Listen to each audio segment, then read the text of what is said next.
So it's my lunch break, but I'm excited to be sitting here talking craft beer because, well, I'm not drinking a craft beer, and I'm not sure if Rob is drinking a craft beer. It looks like he's got a can of something in his hands, but we got Rob Fullmer with us today, and I am pumped to learn more about one, his passion for craft beer, and what he's been able to do just in the last. I mean, I've only been in Arizona for 3 years, but to see what he's done and the face that he has created for craft beer here locally, we're going to talk about the Real Wild and Woody Beer Festival coming up in a couple of weeks. We're just going to talk craft beer. So, Rob, first off, take a couple of seconds to introduce yourself. Tell us who you are and more about your passion with craft beer.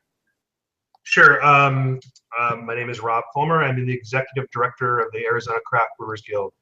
The Craft Brewers Guild is now 70 breweries and just as many allied and associate members. And our mission is to promote and protect Arizona beer. I've been doing this since November 2013. Before that, I had a regular desk job. I was a computer software engineer, but it gave me the time and the resources to do and learn about beer and businesses. And I've been here in Arizona since '92. So I really feel like this job and this pursuit is really helping me build my home in Arizona. So I'm really excited about it. That is awesome. Well, I know that you used to have something to do with the Arizona Society of Homebrewers. Are you still doing stuff with them? And what was that like when you worked with those guys? Sure. It's really one of the reasons why I have this position is because that the Arizona Society of Homebrewers is one of the largest clubs in the country, and I served as the president for a while, and I still continue to come to meetings and contribute in any way that I can. But it was really through that organization where I started to understand how many craft beer fans we have and how many people we have that are interested in making beer, that have knowledge and experience. And we weren't as a club really harnessing that energy and that talent. And we also weren't interfacing with the people who can support us, that is the breweries. So through that association, I got to know a lot of people and got to understand how these organizations work and work together. So I have a great debt of gratitude for all my ashholes, as we like to call each other. That's awesome. But yeah, I still continue to work with them. They're an important part of our support and organization for our festivals, and they continue to be inspirations to some of our brewers, and they also have a habit of starting their own breweries once in a while. So it's great. That's really cool. And I was a member for a year, and I'm not a home brewer. I've brewed twice and don't really think I want to do it again. It was fun, but I would much rather just sit back and drink the beer that other people work so hard to brew, especially the local beers. And I've come to know several brewers in the valley, and it's cool to have seen that for a year and to see how they interact and engage. And you don't have to be a member. You don't have to be a brewer to be a member. Is that correct? I think a lot of people, what is a brewer? Is it someone who brews beer, or is it, in a brewery, we call a lot of people brewers. If you work in the cellar, you're a brewer. We do have a lot of people in our club that brew together with other people. They may not own the equipment. They may not write the recipes. So it's really hard to define, do you have to own your own equipment to be a brewer? Do you have to write your own recipes to be a brewer? I think everyone drinks the beer, but we didn't call anyone who's a beer drinker a brewer. So just like you don't have to be a brewer to be in our organization, you have to be a business because it's a trade organization, but you have to be able to, believe in the mission and support the mission. So absolutely. That's awesome. So you said a word that is a great segue to my next question, festivals. There are a lot of beer festivals here in the Valley. It seems like every time I turn around, there's a new one. And the Real Wild and Woody Festival is one that means a lot to you that's coming up in a couple of weeks. Tell me a little bit more about that festival. I've not been before, so I'm looking forward to this year being able to go see it. It's indoors, which is nice because it's 115 degrees outside. But talk a little bit more about that, the breweries that are going to be represented and the beers that are going to be there for people to enjoy this year. The festival has its roots in something that was called the Cascale Festival that happened back when Real Salado was a brewery, and it's had a couple of incarnations, but a lot of people feel it was before its time. And so it was a concept that was brought to me by existing guild members when I started, and they already had the name, so I can't take credit for any of that. So it's Real would be the cask aspect of it. Wild would be anything that's brewed with wild yeast, and woody would be anything that's barrel aged. And so, I think like the Strong Beer Fest, it has a theme. We like to say things are curated, although we use that term loosely, and I'll get into that in a little bit. But it has a theme, and we wanted to have it indoors. The first time we had it at the Tempe Center for the Arts, and that was because I wanted people to really think outside the box of what a festival is. Of course, it's around the beers, but I wanted people to, I don't know if you've ever been there. It's on Tempe Town Lake, and it faces the lake, and it's a beautiful building, and a lot of people had never been in that building. So I was very excited and proud that we got that done there, but that facility was not large enough, and we knew that. And our ultimate goal was to be in the largest place that we could grow into, much like the Strong Beer Fest, which is at Celia School Park. So we moved it to the Phoenix Convention Center, and there are a lot of trade-offs with that. I mean, we didn't control the ticket vendor. There was some issues that we have to work through. But these are all important issues that we need to work through for a couple of reasons. One is we want to be a part of the conversation in terms of downtown Phoenix. We could all complain about we weren't invited to the Super Bowl things, or we can start to really make headway and be a force. So when something like that does come around, that we're in a position to answer those questions. The second is, I said two, but no, it's three. We do, because it's in a convention center, we do want to add an educational component starting next year. We're going to do a few things this year, but not to the extent we will next year. We want a full one-day brewer technical conference, and we want to open that up to out-of-state breweries, people in the industry, and there will be also a public aspect of it, so a public educational aspect of it. So that's the second thing. Ultimately, we would like to be able to be considered a host city for the Craft Brewers Conference, and that's probably a 5 to 8 year process. So by having it in the space that would ultimately be our regional conference and then Craft Brewers Conference, we're going to answer all the legal problems, the logistical problems. We'll have all that down in by our second or third year. So it's ambitious, but it's something that needs to happen. It will be our forever home for that festival. That is awesome. Like, as soon as you started talking about the education, I was thinking almost like it becomes a convention of itself, and I like that direction, and I'm really excited to see what it looks like this year, for sure.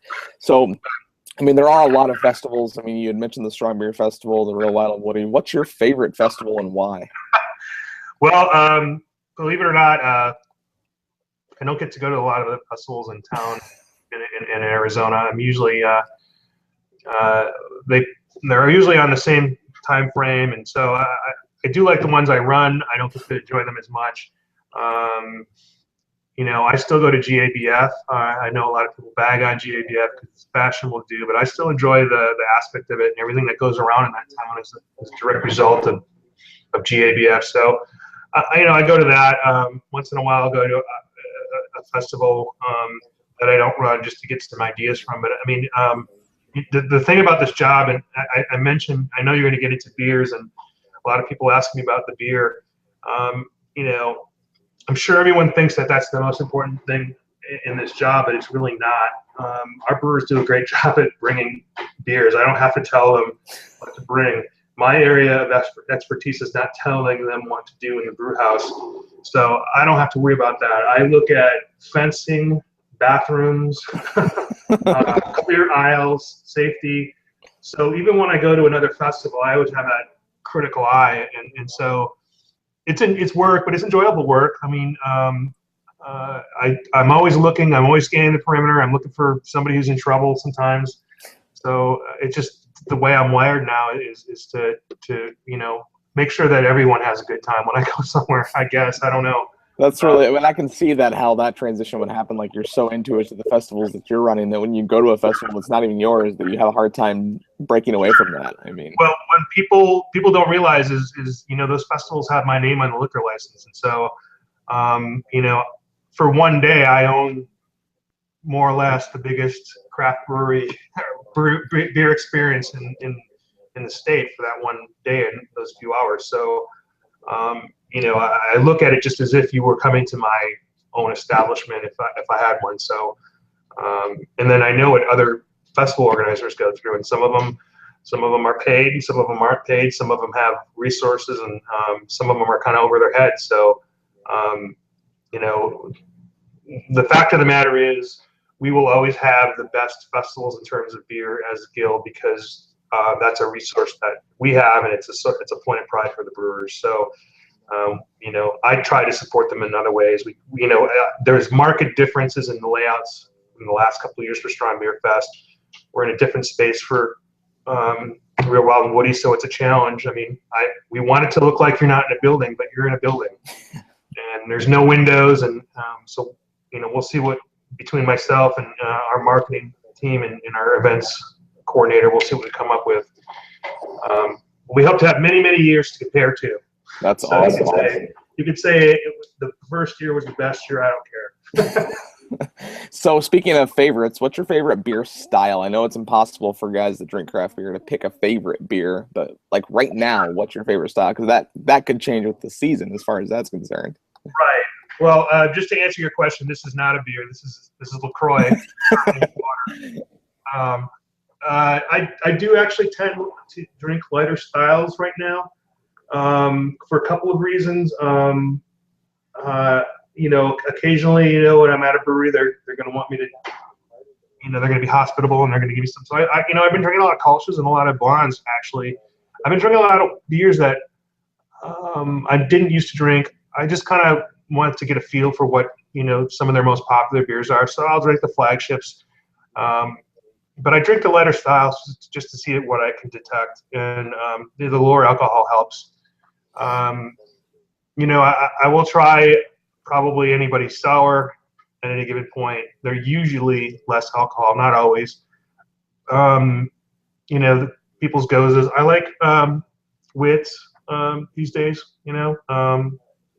But I was just over at Wren House, and they had two dark beers. They had a coffee stout and a porter. And as much as I like their IPA, I think I'd probably just drink that coffee stout there right now. So, I'm able to drink a hot cup of coffee on the patio outside in Arizona. So I don't let that necessarily dictate what I drink, but yeah, lighter style is just because I can get more information in my head about what's going on in that brewery. So I feel like you're writing these transitions, because the next question is about brewing companies and local brewing companies. I've not been to Wren House yet, but who are some of the local brewing companies that are either already out or that are coming up that you're looking forward to? Well, I just went on a little media junket that I set up with Draft Magazine. So, we were looking at, we went to Wren House. So this is at the top of mind. We went to Wren House. We went north to where Helton Brewery is going to be. It's a little off of Indian School and 20th. Right now, there's not anything going on there, but we talked to Brian Helton for a while. We went up to Goldwater. We went and saw Fate, the South Fate near Papago.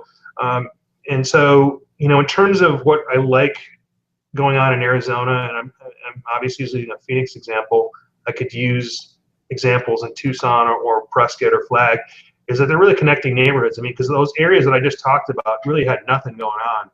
And for us to be able to go, in short order to a couple breweries, you can imagine if the weather was nicer, we could road bikes.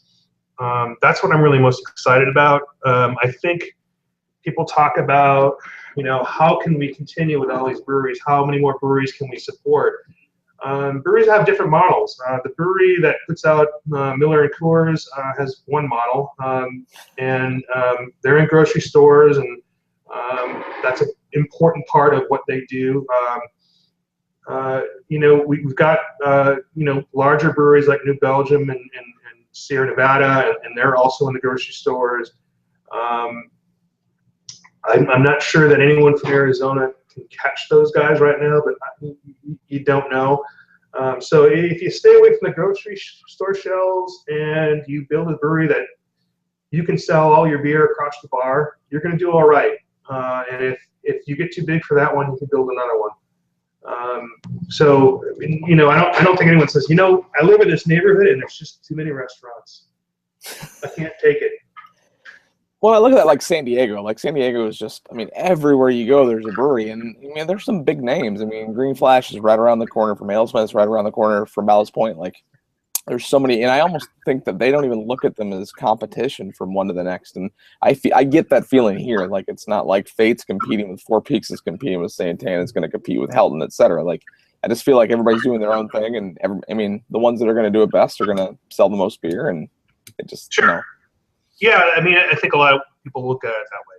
Definitely. We're not Southern California. We're not Portland. We're different, but we got a lot of space to fill in the Valley. We don't have a lot of small towns, but I mean, the fact that we've got 4 or 5 options and some distilleries and some meaderies in Prescott, and we got a bunch of breweries at Flagstaff that you can walk to.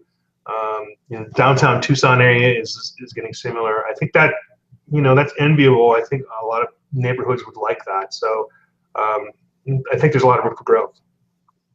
So you had some involvement with SB 1030. Tell me a little bit more about that, what your involvement with that was, and the success that we saw from that. Sure. I was kind of put on my plate as soon as I started that was something that we were going to work on. Essentially, the problem was we didn't have a growth model beyond 40,000 barrels, and we had people that were able to open a bunch of restaurants and things like that, and there wasn't really a 10-year plan for them to move beyond that. And so our answer was to work with our distributors who also saw the same problem. We came into some opposition with some people who had a different idea, but I mean, the result was we have the ability now to brew up to 200,000 barrels. There's a plan for all the existing restaurants. There's a limit to some degree on new restaurants that you can have. That we feel with 200,000 barrels, up to 7 licensable locations. Beyond that, we're out there to say there's the challenge. If you want to grow beyond any of those things, get to it, and we'll see where you're at in a couple of years. But I think we've got now we have just like any other industry, you can write a business plan for 5 or 10 years. If you're an existing brewery, you have something that you can point to and say, look, our laws are just as liberal as they are in California. We want to expand, help us out with some funding. You get investors who might want to build a brewery here in Arizona. You get people who live in California, Colorado, but have a home here. They might want to invest in something here because they see growth. So the argument we got was, well, no one's really there except for 1 or 2 breweries. Well, that's because we were capped at 40,000 barrels. If we have these laws from the get-go, we'd have a lot more people in that position. So we want to signal the business community that we're ready to grow and we can get investment and we can compete.